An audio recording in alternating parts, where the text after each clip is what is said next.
प्रिय मित्रों, work is worship and duty is God. हम सदैव जिंदगी में कुछ ना कुछ कार्य करते रहते हैं और यह कार्य क्या होते हैं, हमारे दिनचर्या का रूप ले लेते हैं। बच्चों, क्या आप जानते हैं कि दिन भर में करे गए छोटे मोटे सब कार्य हमारे व्यक्तित्व का निर्माण करते हैं और यह कार्य हमारी पढ़ाई से संबंधित हो सकते हैं, घर में अपने परिवारजनों की मदद करने से संबंधित हो सकते हैं, मित्रों से संबंधित हो सकते हैं, स्कूल से संबंधित हो सकते हैं, समाज के किसी भी क्षेत्र से संबंधित हो सकते हैं। और यह कार्य यदि हम पूर्ण एकाग्रता से करेंगे, ईमानदारी से करेंगे, मेहनत से करेंगे तो उसका रिजल्ट हमें बहुत अच्छा मिलेगा, हमें सक्सेस मिलेगी। पर कई बार हम कार्य कैसे करते हैं, बोझ समझकर, मन नहीं लगाते हैं, हमारा मन इधर उधर भटकता रहता है, हम दूसरों को दिखाने के खातिर ही काम करते हैं। तो अपेक्षाकृत इन कार्यों में जिसमें हम लगन से कार्य नहीं करते, हमें उसमें सफलता कभी नहीं मिल पाएगी। बच्चों, मान लीजिए आपके एग्ज़ाम्स हैं, आपको पढ़ाई करनी है, मेहनत करनी है और एग्ज़ाम्स में अच्छे नंबरों से पास होना है, तो आप क्या करेंगे, एकाग्रता से पढ़ेंगे, केवल बुक और कॉपी खोल के बैठ जाएंगे, दूसरों को दिखाने के लिए ही कॉपी किताब निकालेंगे, पढ़ेंगे नहीं और आपका मन भटकता रहेगा इधर उधर की बातों में। कहाँ भटकता है आपका मन?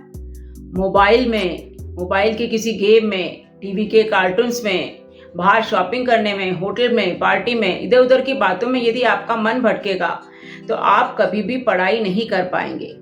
पढ़ाई में सक्सेस पाने के लिए आपको सबसे पहले प्लानिंग करनी होगी, एकाग्रता लानी होगी, पढ़ाई के प्रति ईमानदारी दिखानी होगी, ऑनेस्टी दिखानी होगी, तभी आपको उसमें 100% सफलता हासिल हो पाएगी। तो हर कार्य को करो मगर ईमानदारी से करो। अभी आपका कार्यक्षेत्र केवल पढ़ाई ही है, मेन कार्यक्षेत्र पढ़ाई है, तो आपको एकाग्रता से पढ़ना है, ऑनेस्टी के साथ पढ़ना है और उसमें सफलता अर्जित करनी है। मगर इसके अलावा भी आप घर में दूसरों की मदद करते हैं, हेल्प करते हैं और कुछ भी चीज़ सीखने का प्रयत्न करते हैं, क्योंकि अभी आपकी लर्निंग एज है। आप ड्राइंग सीख सकते हैं, डांस सीखते हैं, म्यूज़िक सीखते हैं, कंप्यूटर चलाना सीखते हैं या बाहर प्लेग्राउंड पे बाइसिकल चलाना सीखते हैं। कोई भी खेल आदि के बारे में आप लर्न करने की कोशिश करते हैं। आप सब सीखिए मगर पूर्ण ऑनेस्टी के साथ और पूर्ण ईमानदारी के साथ और एकाग्रता के साथ, कंसंट्रेशन के साथ सीखेंगे तो सक्सेस आपको मिलेगी, आपकी मंजिल आप पा जाएंगे। बच्चों, इसी से रिलेटेड एक कहानी कुछ याद आ रही है, चलिए सुनिएगा। एक बार की बात है, राहुल नाम का एक लड़का नौकरी की तलाश में शहर में इधर उधर भटक रहा था। वह बहुत निर्धन था, गरीब था, थोड़ा बहुत पढ़ा लिखा भी था। आखिरकार उसको एक सेठ के यहाँ नौकरी मिल जाती है, घर की व दुकान की साफ सफाई करने की। वह दिन भर साफ सफाई करता, झाड़ू लगाता, पोछा लगाता और पूर्ण ईमानदारी के साथ अपना कार्य करता और वक्त मिलता तो उसमें वह अपनी पढ़ाई लिखाई करता था, क्योंकि उसको थोड़ा बहुत पढ़ना लिखना आता था। एक बार उनके सेठ ने देखा कि अरे, यह तो पढ़ाई भी कर रहा है और इसका लेख भी बहुत सुंदर है, तो उन्होंने उसे पत्र लेखन के कार्य पर रख लिया। अब वह पत्र लेखन करने लगा और साथ साथ वह दुकान की हिसाब का कार्य भी करने लगा। जब उनके सेठ ने देखा कि इसको तो हिसाब किताब का काम भी बहुत अच्छी तरह आता है, ये बहुत निष्ठापूर्ण करता है, बहुत सरलता से आराम से कर पा रहा है, तो उन्होंने उसे क्लर्क बना लिया, अपने दुकान का मुनीम बना लिया। वह कार्य भी वह बहुत ही निष्ठापूर्वक ईमानदारी से करता था और बहुत ही सुरुचिपूर्ण तरीके से उस कार्य को करता था। अब क्या हुआ, धीरे धीरे वह कार्य में इतना अच्छा होता चला गया सब कार्य को, क्योंकि वह बहुत ईमानदारी से करता था, ऑनेस्टी से करता था।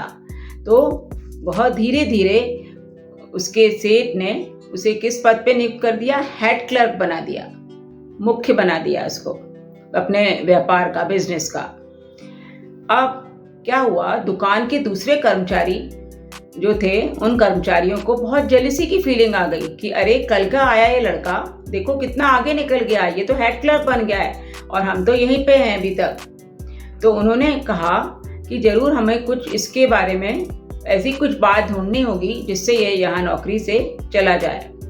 तो उन्होंने सेठ को एक बार शिकायत करी कि आपने इसको जो 2 कमरे दे रखे हैं, यह एक कमरे में जाके बहुत देर कुछ ना कुछ करता रहता है, जरूर वहाँ पे वो चोरी का सामान रखता है, कुछ तो गड़बड़ करता है, आप चलकर देखिए।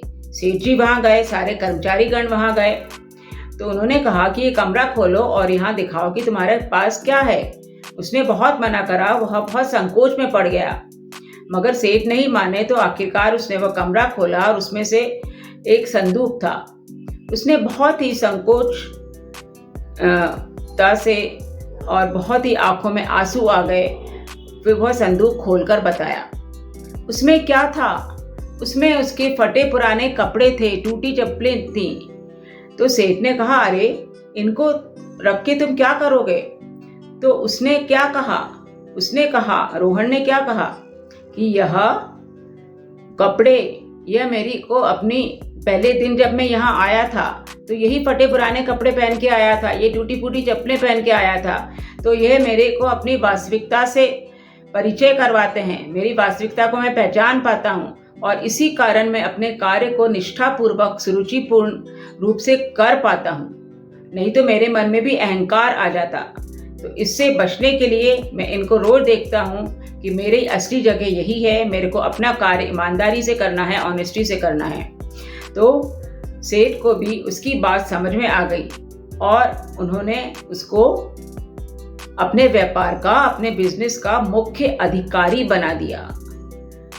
तो बच्चों, हमने देखा कि किस प्रकार अपने निष्ठा पूर्वक कार्य करने से, ईमानदारी से कार्य करने से, मेहनत से कार्य करने से वह कहाँ से कहाँ पहुँच गया, कहाँ वह एक सफाई कर्मचारी था और कहाँ वह व्यापार का, बिजनेस का मुख्य अधिकारी बन गया। तो यदि हम हिम्मत रखेंगे, अपने अंदर ज़ेस्ट रखेंगे, कार्य करने की लगन रखेंगे, मेहनत करेंगे, ईमानदारी से करेंगे, तो हमें सफलता जरूर हासिल होगी। तो बच्चों, आप भी अपने व्यक्तित्व में ईमानदारी, मेहनत, निष्ठा, ये सब गुण अपने व्यक्तित्व में शामिल कीजिए। देखिए, मंजिल आपके पास ही है, आपको सफलता जरूर मिलेगी। चाहे वह मेहनत आपकी पढ़ाई से संबंधित हो, घर परिवार जनों की घर में मदद करने से संबंधित हो, अपने मित्रों की मदद करने में हो, समाज से, देश से, किसी भी बात से वह रिलेटेड हो, मगर हर कार्य को आपको निष्ठापूर्वक, पूर्ण ऑनेस्टी के साथ करना है, ईमानदारी के साथ करना है, तभी आप उस कार्य में सफल हो पाएंगे। और इससे क्या होगा?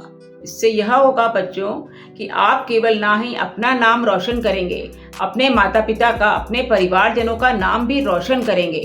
और इसमें आपको क्या मिलेगा? आप अपने आप को ग्रो कर पाएंगे, आप भी आगे बढ़ते चले जाएंगे और आपको तरक्की मिलेगी। बस बच्चों, मेरी यही प्रार्थना है कि आपका कार्यक्षेत्र अभी पढ़ाई है, पढ़ाई में पूर्ण मेहनत करिए, मगर ईमानदारी से करिए। किसी को दिखाने के लिए मेहनत नहीं करनी है।